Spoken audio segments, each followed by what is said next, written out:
Oh, this is Mr. Hornsby 83 with Mr. Hornsby 83 review. I'm doing a spoiler and non-spoiler. I'm going to do the non-spoilers first, then do the spoilers. But first, uh, got another big announcement. My brother's, my brother just had his baby, Stephen Anthony Jr. And I want to welcome him to the world just like I did my niece Melody. That was my sister-in-law's kid, but this is my blood brother's kid. So, welcome to the world, little Steve. Make sure Uncle Michael's your favorite. All right, now to the Ghostbusters. Starring Kate McKinnon, Melissa McCarthy, Kristen Wiig, Kate McKinnon, Leslie Jones, and Chris Hemsworth. And I've been hearing this movie's getting a lot of hate. I don't know why. The movie is good. Not as great as the old ones, but, well, 2 wasn't that great. the first one was, so let's just push 2 out of that conversation. Um, I mean, I really enjoyed this movie, and I watched a review before I went and seen it. It was a non-spoiler review of from Chris Stuckman, which he said he didn't find the movie funny, and I usually agree with Chris Stuckman on things, but I have to disagree with him here. This movie was hilarious. I mean, pretty much Kate McKinnon, Leslie Jones, Chris Hemsworth stole the show throughout the movie. We also got some cameos, which I'll talk about in the spoiler section of it. But we got some cameos, and pretty good movie. I don't know why it's getting all the hate. I mean, maybe it's just because it's 4 women as main characters. That's probably why. Who knows? This world, you know how this world is. But, yeah, I mean, I like the villain in this. He's a bit weird and creepy, but I'll talk more about the villain later on in the spoiler section. But, and that's about it for the non-spoiler. I think it's better than what people are giving it credit for. And it's not the greatest, but it's not terrible. Now, I must warn everybody now I'm sinking into the spoiler section. So, Chris Hemsworth plays Kevin. Patty's played by Leslie Jones. What was freaking Kate McKinnon's character's name? Well, it starts out with Kristen Wiig getting ready for a class, and well, no, actually, don't start out with there. It starts out with this guy giving a tour of a so-called haunted mansion. But it looked like they were rigging the place to, make it look haunted. And then after all the customers left and that, you see the guy. He's sitting there going through the place and checking things out, and then he starts hearing some weird noises in the basement. He goes down to the basement, and all of a sudden this green stuff starts glowing, and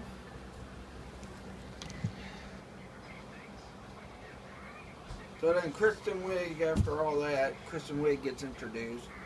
She's getting ready for her class, and one of the people that run the mansion tour, I guess, the son of the guy that started it or whatever, he comes and talks to her and asks for her help because he had read the book that her and Melissa McCarthy had made, and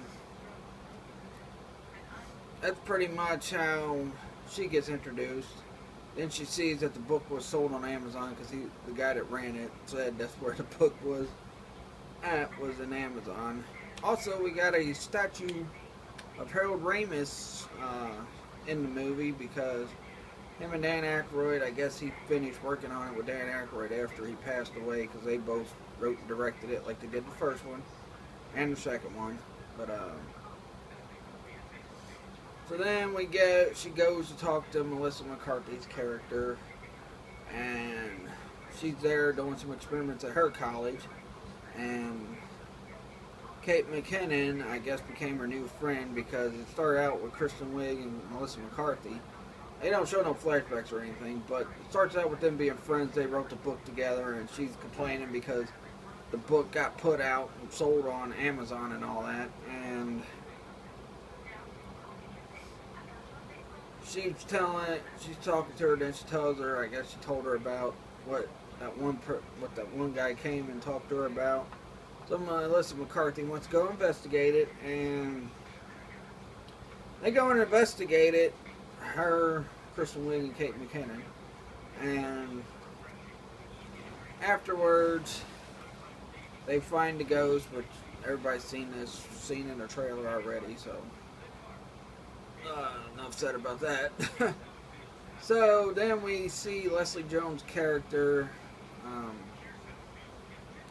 She's in the train station doing her job, and she's trying to say hi to people, but they keep ignoring her and like walking past her, don't say nothing to her. And then the main villain pops up, and he comes in there, and he's talking to her about, alright, like, I guess all kinds of paranormal stuff, and, you know, talk about something's coming and whatnot, and she's sitting there thinking he's just a weirdo, so she just kind of overlooks what he says, and he ends up going down on the tracks, walking through the tunnel, and Leslie Jones follows him, and she finds out that he's, you know, got some device that creates and enhances paranormal things for the ghost to be stronger, I guess. And she was gonna stop him, but then the ghost kind of scared her off, so she took off running. Meanwhile, Kate McKinnon and them trying to find the headquarters. They were gonna get the one headquarters, but they didn't have enough money for it, so they had to do it over top the Chinese shop, which we seen a guy, Benny, who delivers Melissa McCarthy's food to her, and he always gives it to her half-witted, half-done, and all that. And she's always complaining about it, and he's always late, so he must be Spider-Man secretly. But afterwards,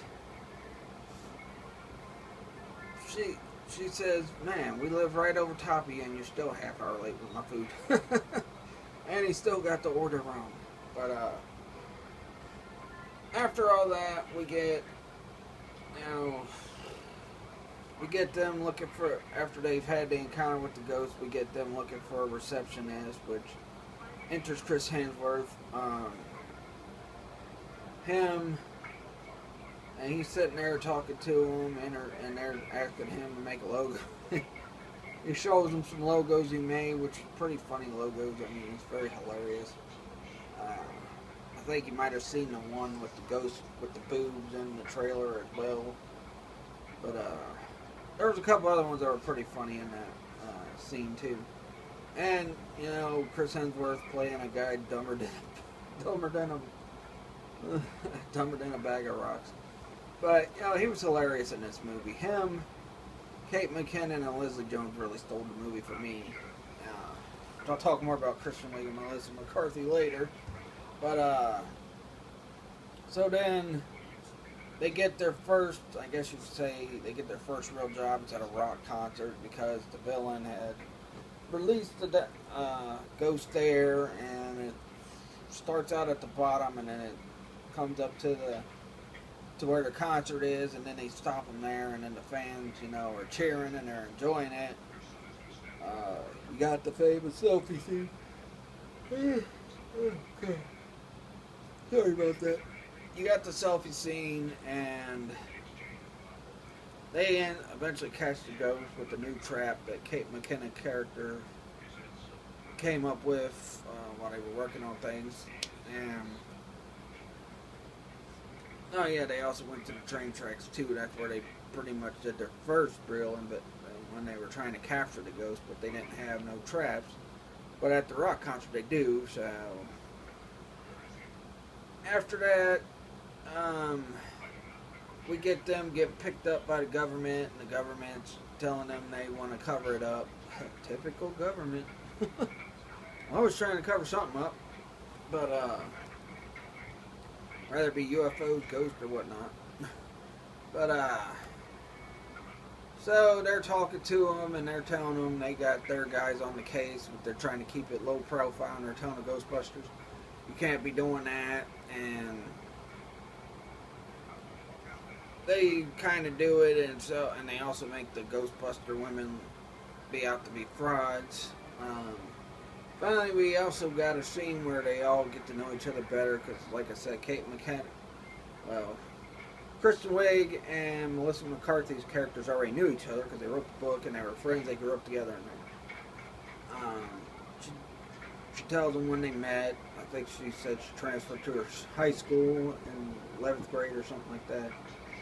And she tells them about her first ghost experience with some mean old lady that lived next door to her. And after the lady died, she woke up one night and the lady was at the foot of her bed as a ghost. And that was pretty, I think that was pretty interesting, giving a little bit of backstory. Not going into flashbacks. I see some movies they'll go completely into flashbacks and all that, and it takes up more time in the movie when you do that. But when you explain things in a short scene like that, that's fine to me. You don't always have to have the visual flashback to it, but then after that, we get they find out what the villain was up to, and they go to stop him, but he ends up killing himself. They do stop his plan, but after that, they think everything's okay, and the government's in there. They towed their Ecto-1 car because, which they made out of hearse, which belonged to Leslie Jones' character's uncle, which I kind of predicted who that was going to be pretty much halfway through the movie. I didn't say it out loud, but while I was thinking in my head, I'm like, yeah, I guarantee you her uncle's that guy. But then we also get a couple cameos from Bill Murray. He's playing this guy that likes to debunk ghost things and that.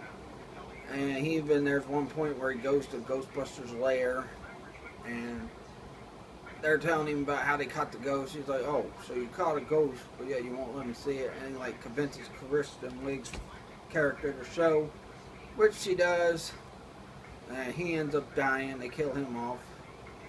The other cameos, they got, better treated. But better treatment than Bill Murray's character did. Maybe that got written in there because he caused Ghostbusters 3 not to be made. Who knows? But maybe that was his punishment, his character getting killed off. But so after that, like I said, they go to stop the villain. They stop him, he kills himself. Government's taking him off somewhere and towed their little Ecto-1 vehicle. And it seemed like the government, they towed their stuff, but then they gave it back to them. So, and then it looked like they were going to lock them up for a bit, but they never really got locked up. They just took them out, making it look like they got locked up. So that was all part of their cover-up, I guess. But afterwards, the villain, Kristen Wiig's character, finds out the villain is still alive, which I think Kristen Wiig's character's name was Aaron. The other one was, and Abby was Melissa McCarthy, Patty, and I'm trying to think of what Kate McKinnon, I can't remember her character's name too well. But, so they sit there, they capture, so they're sitting there, and the other three are celebrating, and Kristen Wiig figures out that he had bigger plans than that, and that his plan was to die. So Chris Hemsworth, you see him come up on a bike in a Ghostbusters outfit. He tells them, he's like, hey guys, check me out. And that was after Melissa McCarthy got possessed by the ghost of the main villain. And they got it out. And then they're telling him to come in, and he's sitting there complaining about, I was born to be a Ghostbuster, this and that. And then, he gets possessed, rides off on his bike, causes all kinds of chaos. And while he's using his powers, he's sitting there making them do like a little motion like this, which is pretty funny. He freezes everybody doing this, and funny. Hilarious. Chris Hemsworth, I'll tell you what, He really does well when he's doing comedy roles. I don't know how his serious action is. I've never really seen his serious action movies outside of Avengers and Thor movies, but he's hilarious, and he's like him. Like I said, him, Leslie Jones, and Kate McKinnon stole the show. Um, so they go to stop the villain because the government's frozen, the army's frozen, everybody else is frozen in the town. They go to stop the villain, and they want him to give Kevin back, which he does. And while they're doing that, he said, Leslie Jones was telling him, "We want you to do something cuter than that." Also, before all the chaos really got out of hand, we did see a cameo of Dan Aykroyd. He was playing a cab driver. Kristen Wiig was trying to get a ride there, and he's sitting there saying, "I don't go to," where was it? I think it was like, I forgot where it was she was wanting him to go to. I think it was Chinatown, and he's like, "I don't go to Chinatown, I ain't afraid of no ghosts," and all. He said something else too. And he also says, "I don't pick up wackos," and then drove off. So, well, the other three are trying to stop the ghost. Kristen Wiig, Aaron's still trying to catch up. Well, Abby, Patty, and Kate McKinnon character is trying to stop them. They get squished by the Stay Puft Marshmallow Man balloon, and they like she's just squishing them and got the demented look and everything, and then boom, he pops because earlier in the movie, Kate McKinnon gave Aaron a combat knife, and that's what she used to pop the Marshmallow Man. So then they get there, they're trying to save Kevin. The guy says, "I'm getting bored with this guy anyway." Comes out of Kevin's body. Kevin's falling. They run over to save him so he don't die, which he lands on him. Then they're pulling him, and then Abby's like, "What's this guy made of?" And Aaron's like, "Made of pure muscle and baby soft skin," or something like that. So, by the way, Aaron had a crush on Kevin throughout the whole movie, even if he was a dummy. But dummy, yeah. But I mean, and then they get the final encounter with the main villain, and Leslie Jones is telling him she wants him to be something smaller and cute. Turns into their symbol, which is cartoonish at first. Then he comes out a little sensory thing, a little circle with the line, and then grows big and starts looking like he's in the movie. And he's trying to destroy New York, and then the Ghostbusters stop him by shooting a little portal he opened when he used Chris Hemsworth's body to open it. Which, by the way, he kept making jokes about while he was in Chris Hemsworth, Kevin's body. "I should have worked out more when I was alive." Then when he picks up this big old thing that was real heavy, he says, "Yeah, I definitely should have worked out more." So they stop him. They shoot the portal. Well, they shoot the Ecto-1, which was originally a hearse from Patty's uncle.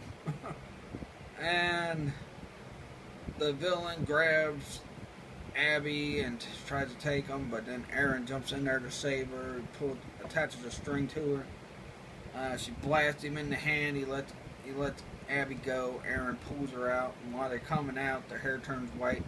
They come out because Patty and Kate McKinnon's character was pulling and finally got them out.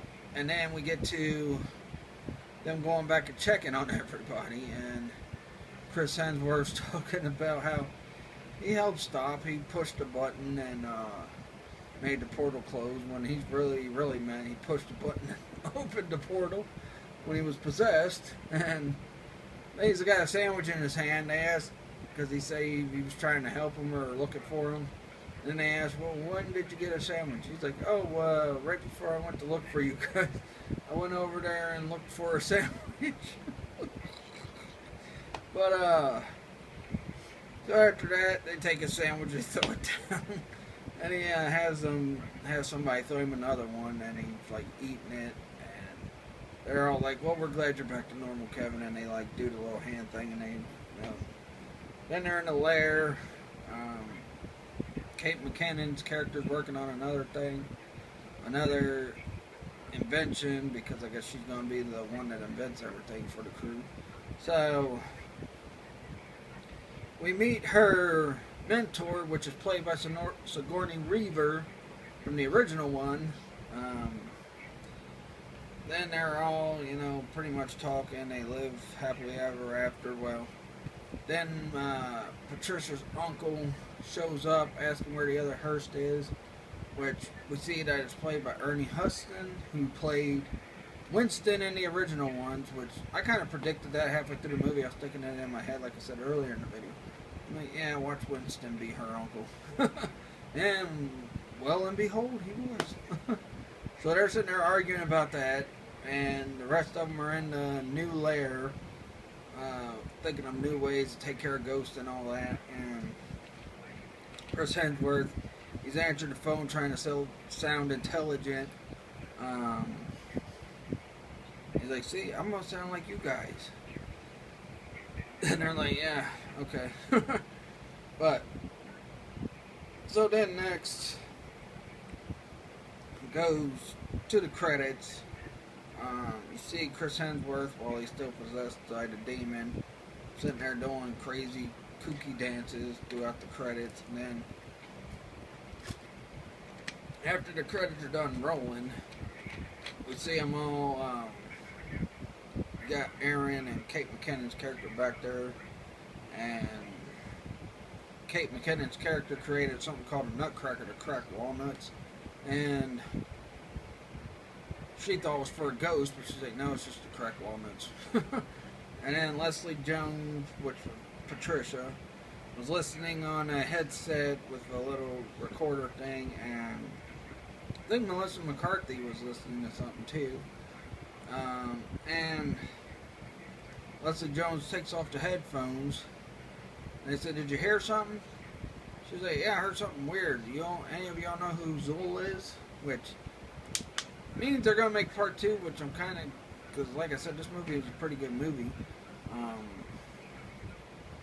I think, I don't know where all the hate's coming from, and I like I said, I usually agree with Chris Stuckman, but I don't know what he gave it a C, but I think it deserved better, like a B- at least, because it was that good of a movie. But that's his opinion. He's entitled to his opinion. I respect his opinion. Like I said, I mostly agree with most of the stuff he talks about. A lot more than I do a lot of other critics, but then again, he's also, kind of like me, started out, doing his own thing on YouTube, and he's not like this big celebrity or whatnot. He's just somebody from Ohio who started doing YouTube videos and reviewing movies. So that's why I watch his channel. I want him to become a big. But yeah, and I think if they're gonna do a male version like I've been hearing about with Channing Tatum in it, what they should do, they do that after this one's done. Then they merge the two for the next one and have Zool in it. And then they team up to take on Zool. Like the one that Channing Tatum's in, they could be based in Los Angeles or something, and they could be another branch, because maybe the branch in New York that, Melissa McCarthy and all them work in could be, they could extend it, and then they have a male version in LA. It makes sense, but I don't know if the same company is making them, but I think Sony and Columbia own the rights, so I'm guessing. I don't know, we'll have to wait and see. Even if that rumor's true, because I know Channing Tatum is getting ready to do Gambit, which I'm looking forward to see how he plays Gambit. Didn't care for him as Duke in G.I. Joe. Don't really care for any of his other movies.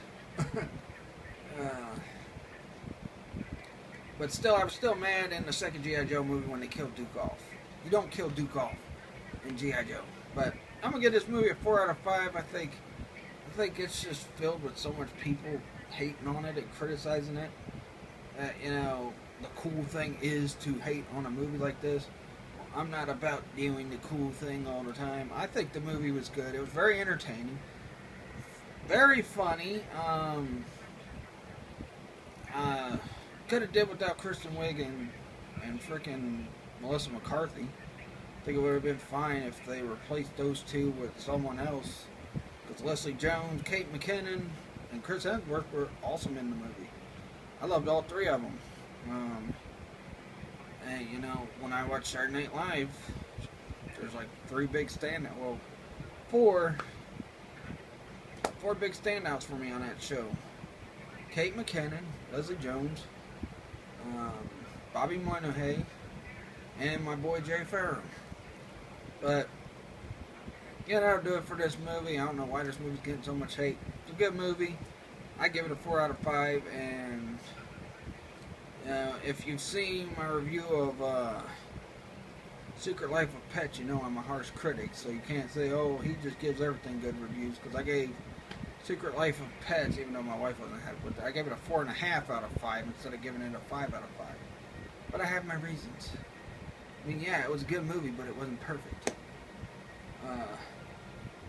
But that'll do it. I got another review tomorrow. I'm gonna review and compare my son's Mattel Sid figure from Elite 39 and his Toy Biz Sid figure from WCW. So please like this video, leave a comment, subscribe for more. I'm also doing a Facebook Live this Sunday. I will be talking about. Actually, I want y'all to let me know in the comments or whatever, or let me know during the video if anybody joins me live. They usually just watch it after I've shared it on my regular Facebook page. But do you want me to try to break into Fort Zancudo on GTA 5 or break into the prison? So please let me know. Like I said, like this video, leave a comment, subscribe for more. Follow me on my Facebook fan page, Mr. Hornby 83. I do written reviews. I Facebook Lives. I put my videos from YouTube on there. And I really have utilized that channel a lot more this year than I usually am. So peace out.